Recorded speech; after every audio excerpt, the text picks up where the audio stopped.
o secretário de Estado dos Estados Unidos, Marco Rubio, nos brindou com notícias maravilhosas logo no início do dia.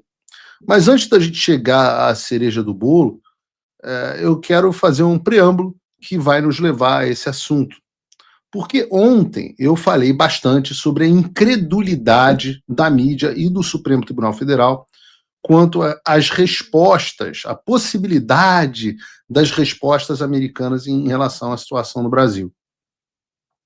Eu digo isso porque quando eu cheguei aqui e comecei a falar sobre esse assunto em 2022, era impensável você imaginar que o Brasil estivesse com autoridades na lista de pessoas sancionadas com perda de vista ou com qualquer coisa do tipo por conta de censura. Ninguém sabia que ia acontecer censura no Brasil, ninguém sabia o que estava acontecendo no Brasil. Foi um trabalho, efetivamente, de formiguinha, de bater de porta em porta, de centenas de programas. Hoje mesmo já vou eu de novo para a televisão americana, centenas de programas, podcasts, desenvolvimento de relações, coisa absolutamente inexistentes aqui. Naquele momento não tinha ninguém efetivamente falando de forma organizada sobre a situação no Brasil. Não havia um plano do que poderia ser feito. E eu, para todos vocês, disse qual era o plano. O plano passava por conscientização da comunidade internacional, que eu gostaria até de expandir para outros países, se eu tivesse braço e recursos, e logo em seguida a gente teria, naquela época, medidas legislativas e sanções contra essas pessoas, ou seja, uma pressão da comunidade internacional para que o Brasil abandonasse as práticas antidemocráticas. Só que isso era uma coisa tão inédita que, basicamente, eu tive que lidar com chacotas, eu tive que lidar com pessoas rindo, fazendo piada, pessoas que contribuem muito pouco, o pessoal da esquerda. Paulo Figueiredo faz... bolsonaristas não conseguem fazer audiência e tem que fazer entrevista coletiva da calçada. Paulo Figueiredo dá com a cara na porta do Congresso dos Estados Unidos. O carrapato do saco do Olavo, vocês foram falar com Jorge Santos, que vergonha. Tantas pessoas, né? A outra, comentarista da Rádio Bagos, meu Deus do céu, vocês estão ganhando dinheiro em cima do gado, em cima dos idiotas do Bolsonaro. E eu acho que há uma lição, o deputado Eduardo Bolsonaro falou um pouco sobre isso ontem, há uma lição de vida. Toda vez que alguém tenta algo novo, essa pessoa é ridicularizada. Todas as vezes isso acontece. Ora, você pode dizer, né, todas as histórias da humanidade estão na Bíblia. Então todos os arquétipos estão na Bíblia. Então você pensa que até quando o faraó teve a ideia de que ia libertar o povo os israelitas, as pessoas riram, acharam que nunca ia acontecer. Foi necessário o envio das pragas. Então sempre você lida com isso. E quando você vai fazer algo que ninguém fez, essa é assim que é tratado. Então, você tinha, para todos os efeitos, as pessoas apostando na impunidade.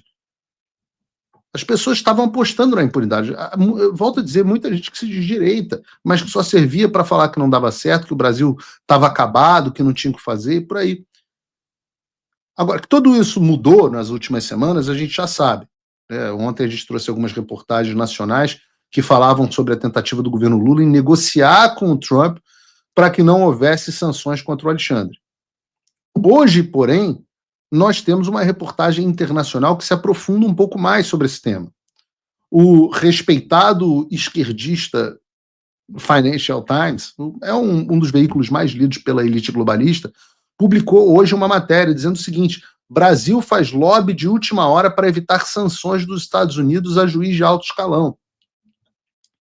O texto diz assim: o governo de esquerda do Brasil está travando uma última batalha diplomática para impedir que os Estados Unidos imponham sanções a um juiz da Suprema Corte brasileira que supervisiona um caso no qual o ex-presidente Jair Bolsonaro está sendo processado por acusações de conspiração golpista. A gente saiu do não existe kkk para o governo brasileiro estar envolvido uma última batalha diplomática épica para impedir.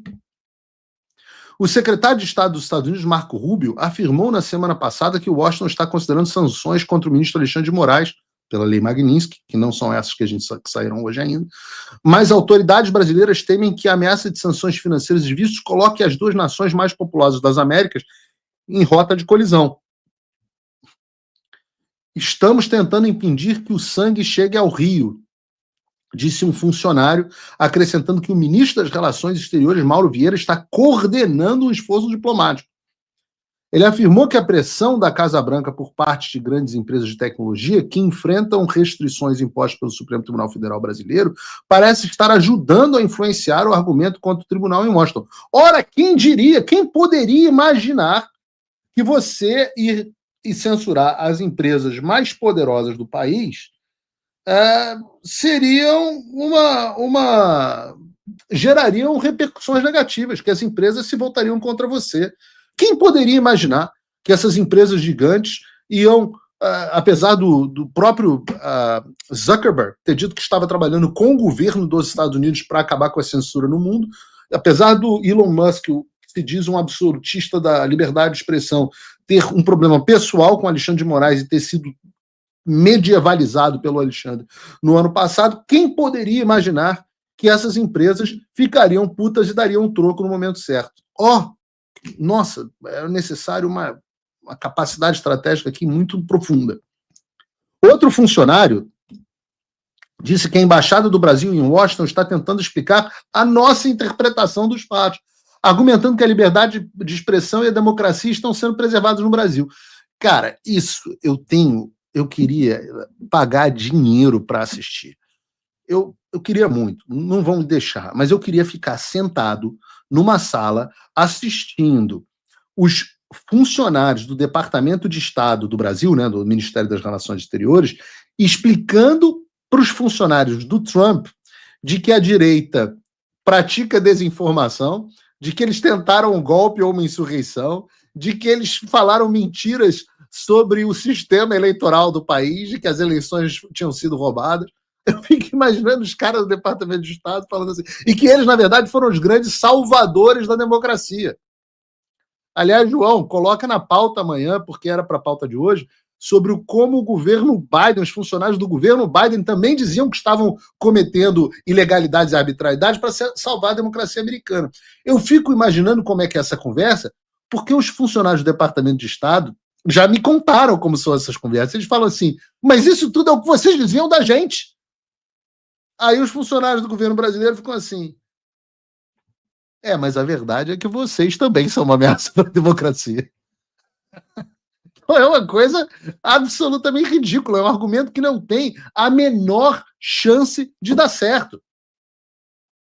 Por isso, continua a reportagem, o governo dos Estados Unidos tem demonstrado crescente simpatia pelos argumentos da família Bolsonaro de conservadores brasileiros, segundo os quais o ex-presidente Jair Bolsonaro, aliado de Donald Trump, é vítima de perseguição política e que a liberdade de expressão no Brasil está sob ameaça. Vocês imaginam que complicado, né?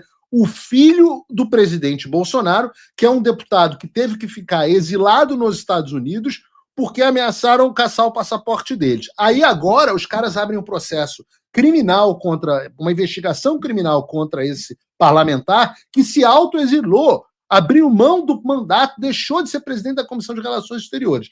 Será que isso comprova que há uma perseguição ao presidente Bolsonaro? Ao lado desta figura está um jornalista que era o número 1 da audiência no Brasil. Aliás, agradeço as mais de 33 mil pessoas assistindo agora. Cliquem aqui no like para a gente chegar ao recorde de audiência aqui. Que tem mais audiência do que qualquer um. Líder, continua sendo líder debaixo de censura, que já teve uma dúzia de contas de redes sociais bloqueadas, passaporte cancelado e está sendo acusado de participar em um golpe de Estado por noticiar o que vinha acontecendo dentro das Forças Armadas brasileiras. Vocês imaginam se, por que será que, como diz o Financial Times, o governo dos Estados Unidos tem demonstrado crescente simpatia pelos argumentos. Vocês não percebem da esquerda, mas vocês nos criaram. Eu não sou ninguém. Entendam, eu não sou ninguém. No Brasil, vocês ainda dizem que eu sou neto do Figueiredo, ainda sou um jornalista famoso, com bastante audiência, que vocês chamam de blogueiro, influenciador, sei lá. Um dia eu vou abrir meu OnlyFans para vocês chamarem de influenciador. Estou malhando para isso. Mas aí no Brasil, eu ainda sou alguma coisa. Que bom que você chegou até aqui. Para assistir esse vídeo completo é muito simples. Acesse tvfloridausa.com e na barra ao vivo você confere toda a nossa programação, 24 horas ao vivo para você. E queremos aproveitar e te convidar para conferir o nosso novo canal de cortes, Cortes TV Florida USA, aqui no YouTube. Você pode se inscrever, você pode deixar o seu like, compartilhar os vídeos e ainda se tornar membro. E aí, você pode nos ajudar. Então, te esperamos aqui no nosso novo canal de cortes TV Florida USA. Nos vemos por aqui. TV Florida USA.